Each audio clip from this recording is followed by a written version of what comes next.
Dual carriageways are an important part of the road network, with many people using them every day. They are designed for high-speed travel, with 2 lanes of traffic going in each direction.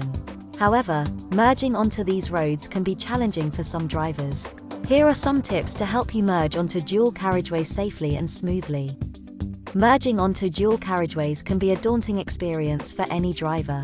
The key is to accelerate to match the speed of the traffic on the main carriageway and find a suitable gap to merge. This can be tricky, as you need to keep a constant eye on your mirrors and blind spots. Remember, you have to give way to traffic already on the dual carriageway and only merge when it's safe to do so.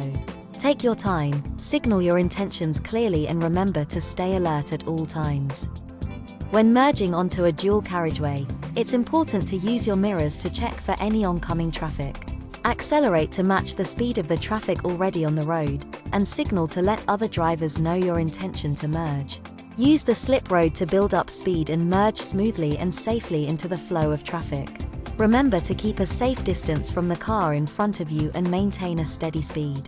Practice makes perfect, so don't be afraid to take your time and be patient, even if it means sometimes lowering our speed to let others go in front.